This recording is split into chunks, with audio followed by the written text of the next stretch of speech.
If you fly over Greenland today, you will see an island of ice the size of Mexico floating in the Arctic Ocean between North America and Europe. You will see American military installations scattered across the frozen landscape, their radar domes and runways carved into terrain where no permanent human settlement should exist.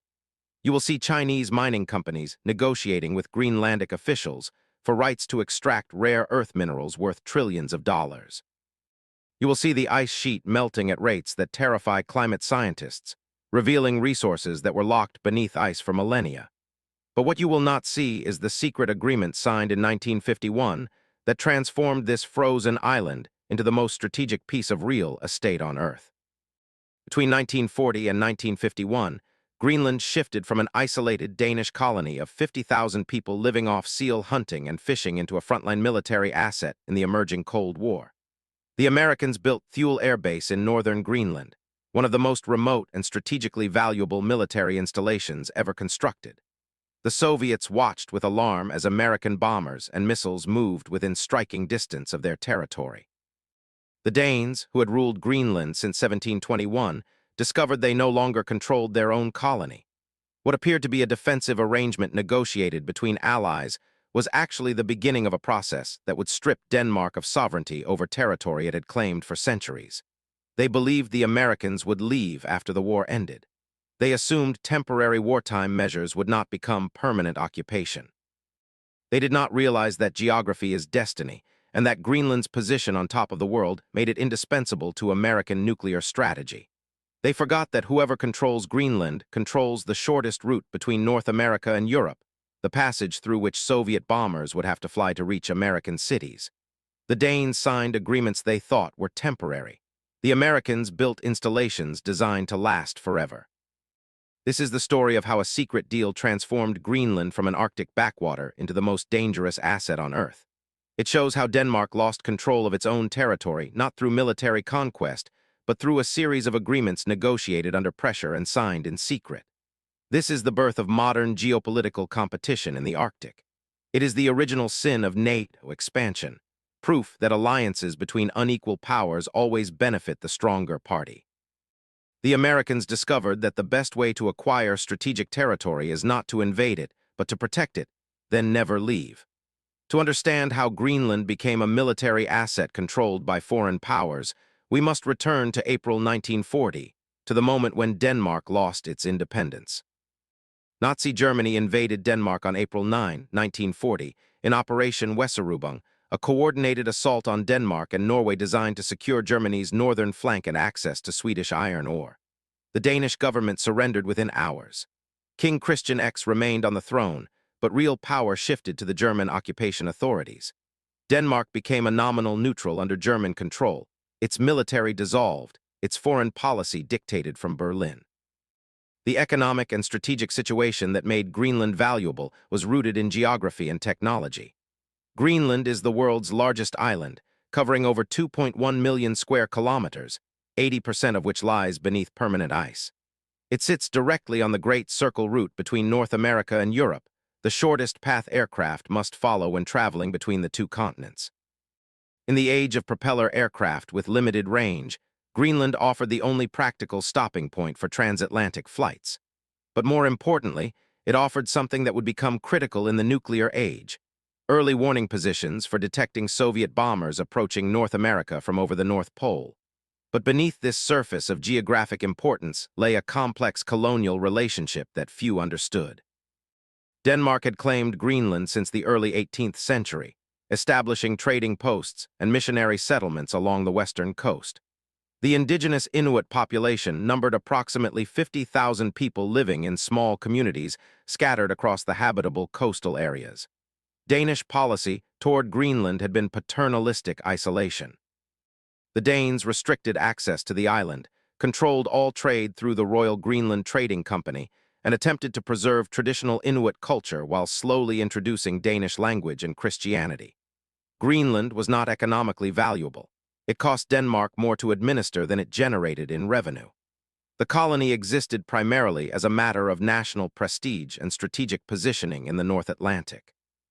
The character who would navigate Denmark through this crisis was Henrik Kaufmann, the Danish ambassador to the United States.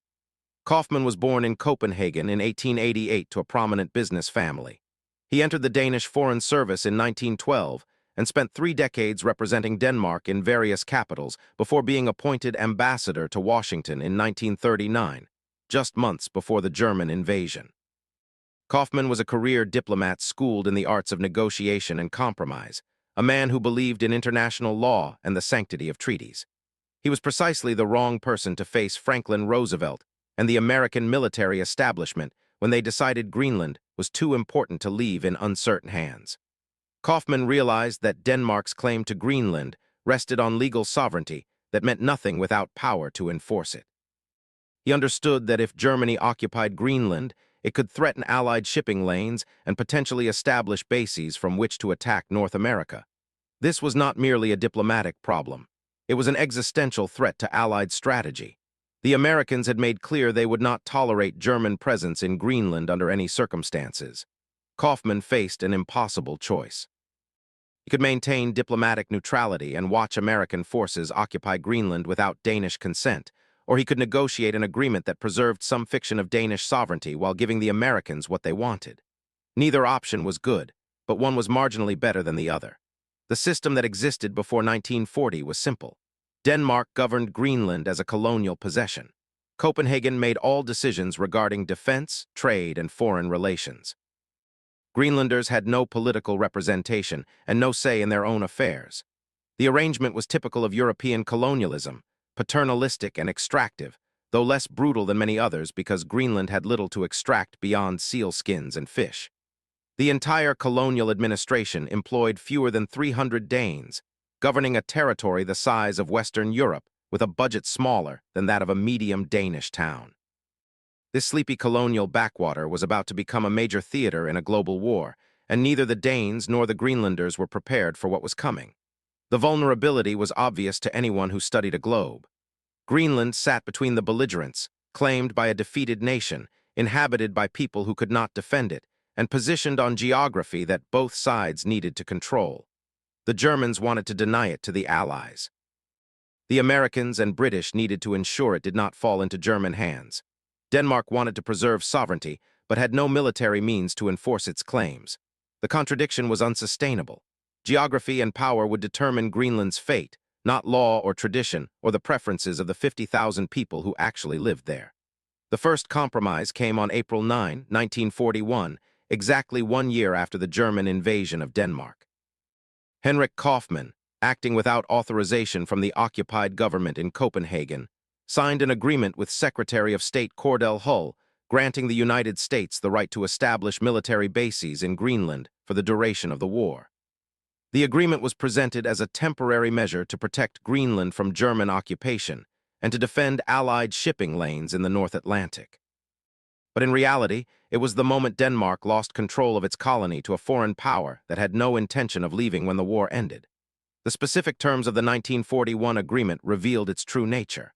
The United States received the right to construct and operate airfields, radio stations, and other military facilities anywhere in Greenland deemed necessary for defense. The Americans would consult with Danish authorities, but consultation did not mean consent. The United States assumed responsibility for defending Greenland from external attack. In exchange, Denmark retained nominal sovereignty, its flag would continue to fly over Greenlandic settlements, and Danish law would theoretically remain in force. The agreement would terminate when the governments of Denmark and the United States agreed the present dangers had passed. That final clause contained the trap. The Americans would determine when danger had passed. Denmark had surrendered control while maintaining the fiction of ownership. Kaufmann had discovered a magic trick that would be repeated across the world in the coming decades. With a simple agreement signed under duress, a small nation could invite American protection and American bases while pretending to maintain sovereignty. The fiction satisfied domestic audiences who wanted to believe their nation remained independent. The reality gave the Americans permanent positions they would never voluntarily abandon. Kaufmann was immediately disavowed by the government in Copenhagen, which was under German control, and had no choice but to denounce the agreement. But the disavowal meant nothing. American construction crews were already sailing for Greenland. The construction spree that followed transformed Greenland from an isolated colonial backwater into a network of American military installations. The United States Army established bases at Narsarsuaq in southern Greenland and Sandrestrom in the center of the island. These bases served as refueling stops for aircraft flying between North America and Europe, part of the North Atlantic ferry route that delivered thousands of American aircraft to British and Soviet forces. The Americans built runways capable of handling heavy bombers, fuel storage facilities, barracks for thousands of personnel, and all the infrastructure needed to support modern military operations in Arctic conditions. The costs ran into hundreds of millions of dollars, enormous sums that Denmark could never have spent even if it had wanted to militarize its colony. By 1943, Greenland had turned into a critical link in the Allied war effort. More than 10,000 American military personnel were stationed on the island at peak deployment. Weather stations scattered across the ice sheet provided data essential for planning military operations in Europe. Radio stations guided aircraft across the Atlantic. Coast Guard cutters patrolled the waters hunting for German submarines and weather ships. The United States had invested more in developing Greenland in 3 years than Denmark had spent in 2 centuries of colonial rule. Every dollar spent, every runway built, every installation constructed was a tether binding Greenland to American strategic interests. The Ponzi logic of this arrangement became clear as the war progressed. Denmark remained occupied by Germany, its government powerless, its king a figurehead. The Danish ambassador in Washington who had signed away control of Greenland was denounced as a traitor by officials in Copenhagen, but praised as a hero by the Allies. Greenlanders themselves had no voice in these arrangements whatsoever. They watched foreign soldiers arrive in numbers that dwarfed the local population in some areas. They saw their island transformed into a military outpost without anyone asking their opinion. The fiction that Denmark governed Greenland dissolved in practice even as it persisted in theory. The escalating statistics reveal the scale of American investment and the permanence of American intentions. In 1940, American military presence in Greenland was zero. By 1943, it exceeded 10,000 personnel and dozens of installations. Think about that transformation. In 3 years, the Americans had built more infrastructure in Greenland than Denmark had constructed in 200 years of colonial rule. The investments were not temporary. Runways capable of handling 4-engine bombers were not built to be abandoned. Radio towers and fuel storage facilities were not constructed for short-term use. The Americans were building for the long term even while assuring the Danes the arrangement was temporary. The human impact of this transformation varied dramatically by location and community. In some areas of Greenland, American presence was minimal and indirect. Local hunters and fishermen saw occasional aircraft overhead but little change to daily life. In other areas, American bases became the dominant economic and social presence. Greenlanders found employment on American installations as laborers, cleaners, and guides. They earned wages in dollars that exceeded anything possible in the traditional economy. They encountered American consumer goods, American culture, and American racism. Black American soldiers faced segregation on bases in Greenland just as they did at home. The Americans brought modernity and all its contradictions to communities that had lived by hunting seals a generation earlier. The warning signs that this arrangement would outlast the war appeared as early as 1943, but Danish officials chose not to see them. American military planners already understood that Greenland would be essential in any future conflict with the Soviet Union. The shortest route for Soviet bombers to reach American cities ran over the North Pole and across Greenland. Early warning radar stationed in northern Greenland could provide the crucial minutes needed to scramble American interceptors. The same geographic position that made Greenland valuable for transatlantic flights made it indispensable for nuclear strategy. The Americans were not going to abandon positions this valuable simply because the war against Germany had ended. The desperate measures began in 1945, as World War II ended and the Cold War began. The Danish government, restored to independence after German surrender, politely requested that American forces withdraw from Greenland now that the wartime emergency had passed. The Americans politely declined. New threats had emerged. The Soviet Union was now the concern. The 1941 agreement had specified that American rights would continue until both governments agreed the danger had passed. The Americans did not agree the danger had passed. The bases would remain operational indefinitely. Denmark faced an impossible dilemma. It could demand American withdrawal and face the consequences of antagonizing its most powerful ally in the emerging Cold War. It could accept continued American presence and admit it no longer controlled its own territory. Or it could negotiate a new agreement that provided some fig leaf of Danish authority while accepting American military dominance. The Danes chose the third option because the alternatives were worse. This was not sovereignty. It was managed decline, the slow process by which a small nation accepts that its legal claims mean nothing when they conflict with the strategic interests of a superpower. The tipping point arrived in April 1951, 6 years after the war ended, and a year after the Soviet Union tested its first atomic bomb. At the exact same time, the Korean War was raging, demonstrating that the Cold War could turn hot without warning. The Americans needed early warning radar installations in the high Arctic to detect Soviet bombers before they could reach North American airspace. Greenland was the only viable location for such installations. The Danes understood they had no leverage to refuse. In April 1951, Danish Foreign Minister Ole Bjorn Kraft traveled to Washington for negotiations that would determine Greenland's fate for the next 70 years. Kraft looked at the geopolitical reality and realized Denmark's position was hopeless. The Americans would build their bases in Greenland with or without Danish consent. The choice was between cooperation and irrelevance. The Soviets had the atomic bomb. The Americans were terrified. Geography placed Greenland directly in the path of any Soviet attack. The Danes could sign an agreement that preserved some symbolic Danish role, or they could refuse and watch the Americans proceed anyway. There was no third option. On April 27, 1951, Denmark and the United States signed the defense agreement concerning Greenland.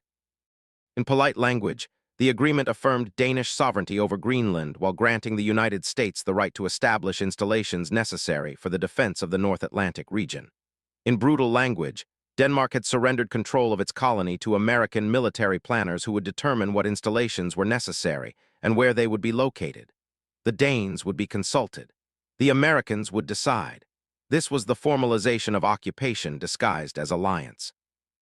The immediate consequences of the 1951 agreement revealed its true nature. Within months, American construction crews arrived in northern Greenland to begin building what would become Thule Air Base, one of the most remote and strategically important military installations ever constructed. The location chosen for Thule was home to an Inuit community that had lived there for generations. The Americans wanted the land. The Danes relocated the Inuit community without meaningful consultation or compensation. The people who actually lived in Greenland had no say in arrangements negotiated between Copenhagen and Washington. Their homes were demolished to make room for American runways and radar installations. This weakness immediately invited further erosion of Danish sovereignty. The Americans classified Thule as a strategic air command base, home to nuclear-armed bombers on constant alert. The B-52s stationed at Thule carried hydrogen bombs powerful enough to destroy entire cities. Denmark had declared itself a nuclear-free zone, publicly stating that no nuclear weapons would be stationed on Danish territory. The declaration was a lie. Nuclear weapons were stationed at Thule, and the Danish government knew it. The fiction that Denmark controlled what happened in Greenland had become transparent, but both governments pretended the fiction was real because admitting the truth was politically impossible. The extraction process worked with bureaucratic efficiency. The United States did not pay rent for the bases it operated in Greenland. The agreement specified that American use of Greenlandic territory was granted free of charge as part of Denmark's contribution to collective defense under NATO. Denmark received no direct financial compensation for surrendering control of vast areas of its territory. What Denmark received was American security guarantees and the privilege of remaining in NATO, an arrangement that benefited the Americans far more than the Danes, but which Danish leaders sold to their public as mutual cooperation between equals. The specific mechanics of American control revealed themselves in the daily operation of Thule and other installations. The Americans decided who could enter the base areas. They determined what construction was necessary. They controlled airspace above their installations. They conducted operations without informing Danish authorities of specifics.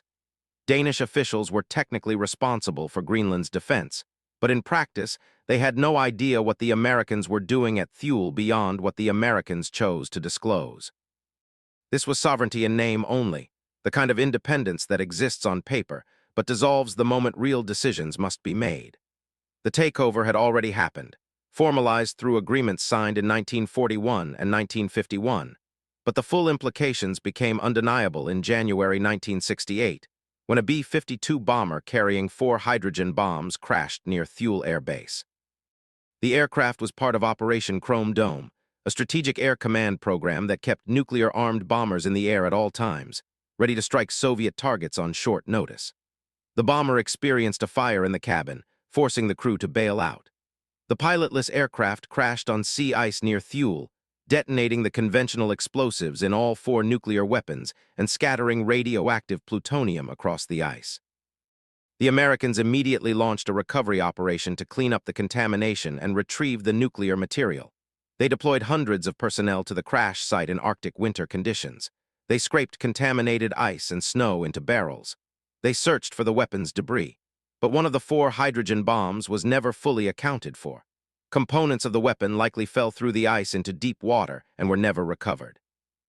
The incident revealed that American bombers carrying nuclear weapons had been flying over Greenland routinely, a fact the Danish government had hidden from its own people. The extraction system that governed Greenland by 1968 was comprehensive and permanent. The Americans controlled approximately 100,000 square kilometers of Greenlandic territory through Thule Air Base and associated installations. They operated early warning radar systems that monitored Soviet territory. They stationed nuclear weapons in violation of Danish policy. They conducted military operations without Danish oversight. If a Greenlandic hunter approached Thule's restricted areas, American security forces would detain him. The profit from American use of Greenlandic territory went entirely to American strategic interests. Denmark received nothing except the burden of explaining to Greenlanders why their land was controlled by foreign soldiers. Between 1951 and 1968, the United States invested billions of dollars in Greenland infrastructure, all directed toward military and strategic purposes. This meant Greenland remained economically underdeveloped, except where American needs dictated otherwise. The Greenlanders could not invest in civilian airports, ports, or roads at the scale the Americans built military installations. They couldn't develop mining or fishing at the rate the Americans developed radar and bomber bases. The Danish government became increasingly irrelevant to what happened in Greenland. Copenhagen reigned over the colony in theory, but Washington ruled in practice. The sovereignty death happened through accumulation rather than single dramatic moment. Denmark discovered it could not refuse American requests regarding Greenland without jeopardizing its NATO membership and American security guarantees. The Americans discovered they could do virtually anything in Greenland by framing it as necessary for collective defense. The Greenlanders discovered they had even less control over their own territory than they had possessed under traditional Danish colonialism. The 1968 bomber crash simply made explicit what had been implicit since 1951. Greenland was an American military asset that happened to be Danish territory on paper. The long-term consequences extended far beyond military installations. The American presence accelerated the modernization of Greenland in ways the Danes had never intended. Greenlanders who worked on American bases encountered consumer culture, wage labor, and racial segregation. They learned English alongside Danish. They saw that their island was valuable to global powers for reasons having nothing to do with seal hunting or fishing. This exposure planted seeds of nationalism that would eventually lead to Greenland's push for independence from Denmark, though the irony was that reducing Danish control increased American influence. The permanent installations that emerged from decades of American construction created path dependencies that persist today. Thule Air Base remains operational, now primarily focused on space surveillance and early warning against missile attacks.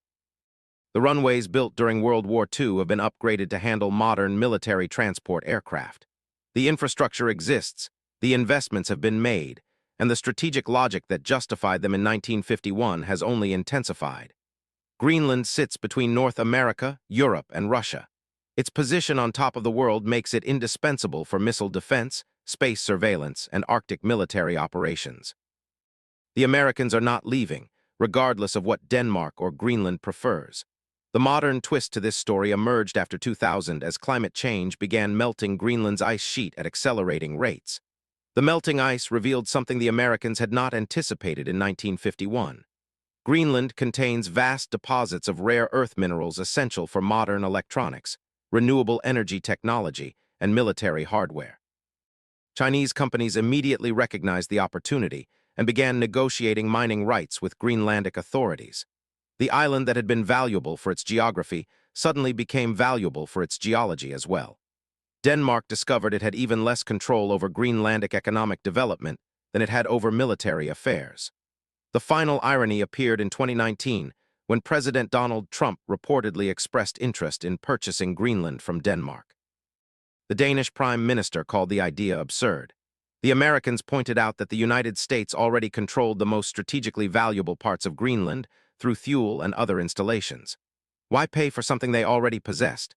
The incident revealed what everyone had known but rarely stated explicitly. Greenland's political status was a fiction maintained because all parties found it convenient, but real control lay with whoever had the power to enforce their will. Denmark did not have that power. The United States did. The story of Greenland is the ultimate lesson in how geography determines destiny regardless of legal sovereignty. The Danes believed they could maintain control of Greenland through colonial administration and international law. They did not realize that when small nations control territory that great powers consider essential legal claims mean nothing.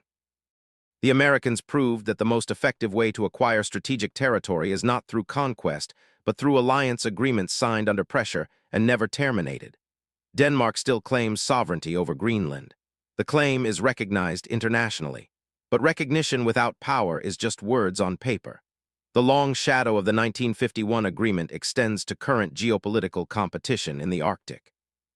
As climate change melts ice and makes Arctic resources accessible, every major power has developed Arctic strategies focused on military positioning and resource extraction. Russia has militarized its Arctic territories. China has declared itself a near-Arctic state and invested heavily in Greenlandic mining projects. The United States has expanded Thule Air Base and increased military exercises in the region. Greenland sits at the center of this competition, claimed by Denmark, but influenced by powers far stronger than Copenhagen could ever resist. But Greenland teaches us a broader lesson about sovereignty in an age of great power competition. Small nations that control strategic territory face an impossible choice. They can align with a great power and surrender real independence while maintaining legal sovereignty.